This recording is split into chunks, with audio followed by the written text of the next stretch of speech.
Di video kali ini kita akan mendemokan hasil custom dari klien kita di post service coding. Sebelum saya demokan, saya mau tunjukkan dulu permintaan dari klien kita ini. Oke, yang pertama kita lihat dulu chatnya.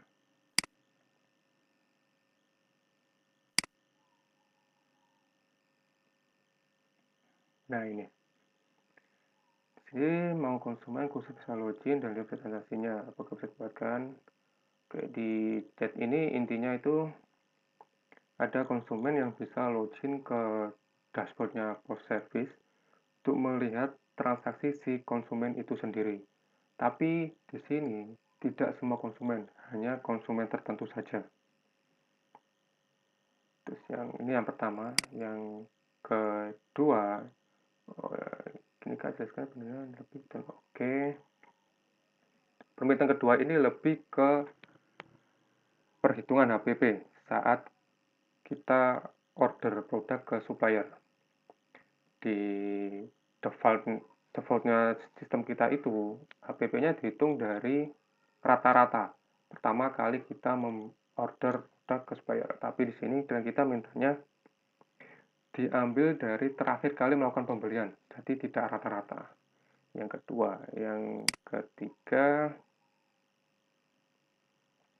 ini saya user konsumen ini bisa lihat data transaksi sendiri dan akan dikasih diskon berapa persen, dan tapi nilainya nggak perlu tampilkan di sana. Oke. Diskon yang sudah tampilkan diskon apa warna gitu. Diskon ini manual dari saya. Oh, paling mereka bisa lihat mana yang sudah diskon. Oke. Ini intinya di dashboardnya post service ini dari sisi klien mau dari sisi karyawannya itu bisa melihat transaksi mana yang udah dikasih diskon, tapi tidak berhubungan dengan sistemnya, hanya menandai saja. Kalau kita tangkap seperti itu, hanya menandai saja, karena ini ada chatnya, diskon ini manual dari saya. Jadi kan hanya menandai bahwa, oh nomor nota sekian udah dapat diskon nih. Oh nomor servis sekian udah dapat diskon nih. Seperti itu aja sih. Terus dari kita menyarankan bahwa tandanya seperti ini. Kurang lebih seperti ini. Ada tanda warna biru, hijau, ada merah juga. Nanti bisa dipilih tandanya. Kita lanjut dari permintaan pertama, yaitu gimana caranya si customer terpilih ini bisa login ke dashboardnya post service coding. Oke, ini ada dashboardnya post service coding yang sudah kita custom. Flow-nya dari kita, pertama untuk input data login itu pastinya harus melewati data user. Kita pilih dulu. Ya, jika ini diklik, dia akan tampil pop-up. Ini data karyawan, ini ada customer. Dan data customer ini, dia itu terintegrasi, data user login customer ini dia terintegrasi dengan data customer yang kita inputkan saat melakukan transaksi penjualan ataupun transaksi service. Jadi misalkan kita merubah nama di data customer, otomatis data customer login juga berubah. Jika kita merubah statusnya dari tidak aktif, otomatis yang data customer loginnya pun statusnya juga tidak aktif.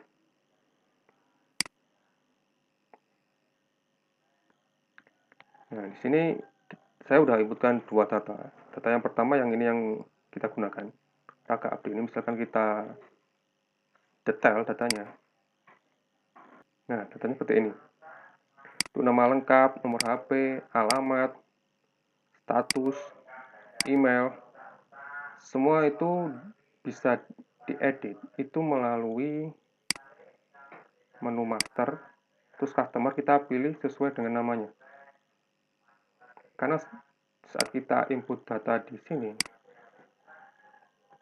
ini hanya inputkan password login saja, sekaligus memilih customer mana yang kita inginkan menjadi user login di sistem kita. Tujuan kita kenapa kita sinkronkan dengan yang ada di data customer ini, agar lebih mempermudah saat perubahan data, jadi nggak perlu satu persatu. Oke. Untuk yang data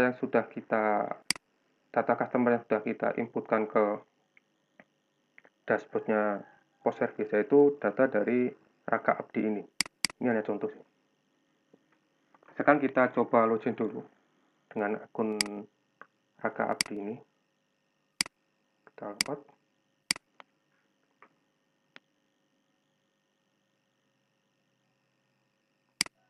Kita login sebagai customer Raka Abdi tadi.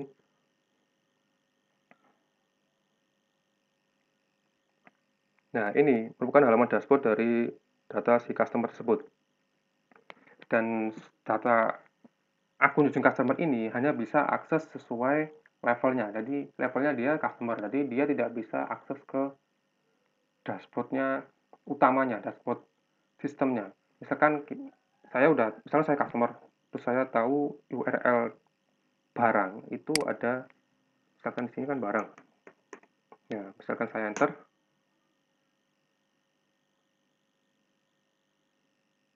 Nah, maka akan dikembalikan lagi ke halaman dashboard customer karena tidak punya hak akses di situ.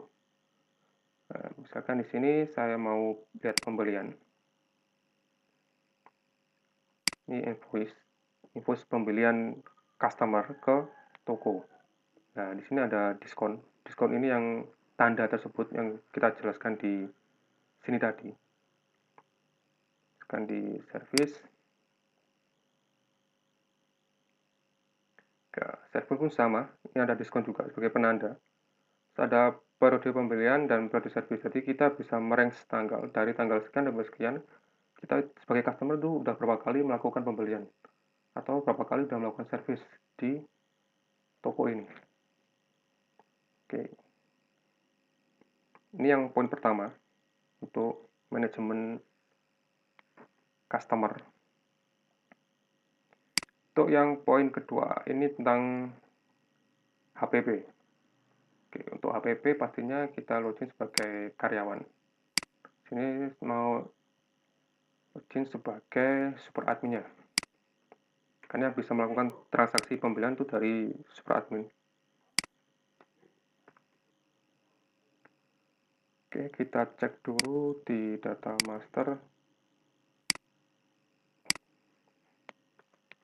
Misalkan contoh, saya ambil yang ini, yang kabel SATA biasa. Saya klik lihat data. Nah, di sini kan harga belinya itu 4.000. Misalkan saya copy, saya coba melakukan transaksi pembelian.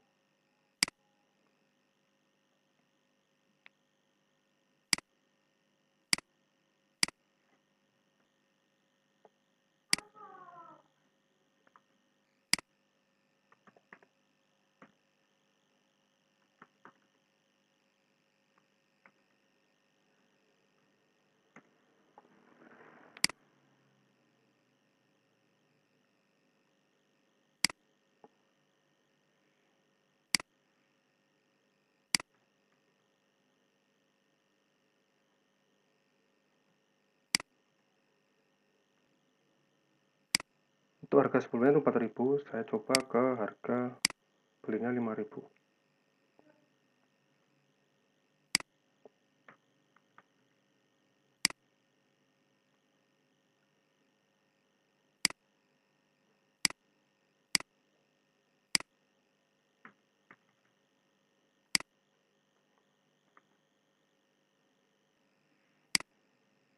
Kita cek apakah diambil rata-ratanya apa diambil dari harga beli terakhirnya.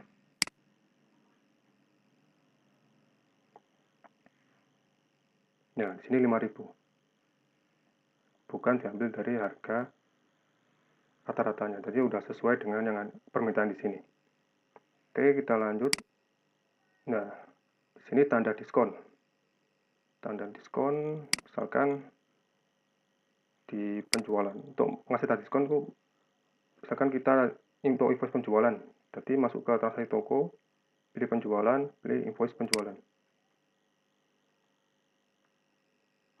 Kemudian pilih ikon diskon warna hijau. Nah, di sini kan ada keterangannya, tipe diskonnya apa. Misalkan tipe diskonnya persen.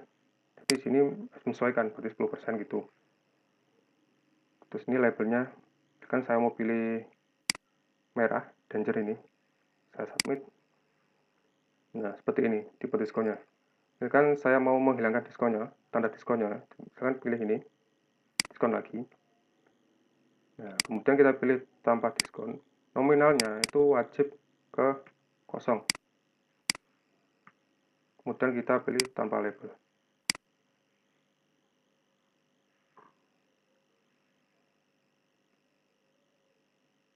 Nah, maka diskon akan tidak ada tanda. Oke, seperti itu. Ini saya mau kasih diskon aja. Saya pilih persen, saya buat 20. Saya kasih warna ini bebas. Saya coba yang warna hijau yang sukses ini.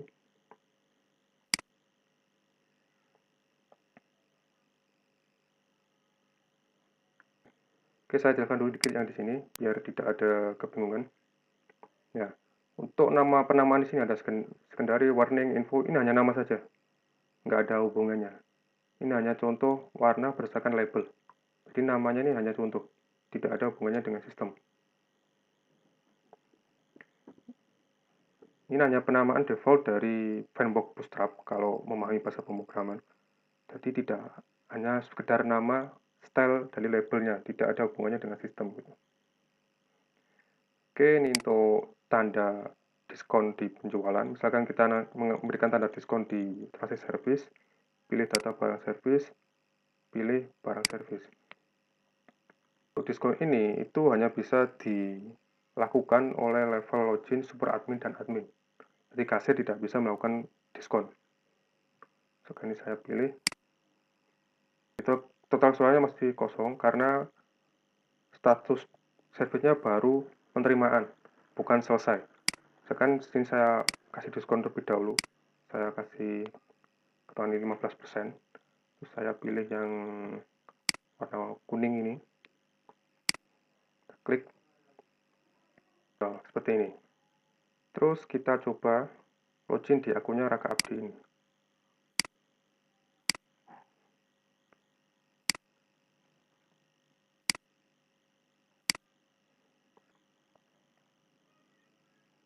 Oke, pembelian, kita pilih invoice. Nah, ini ada diskon 20%. Nah, di sini ada transaksi hutang dari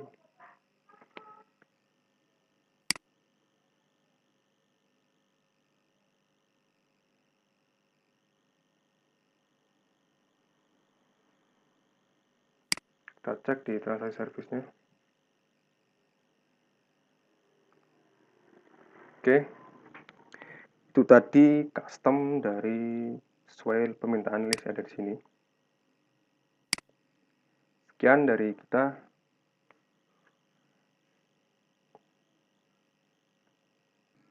Salam Seman Coding.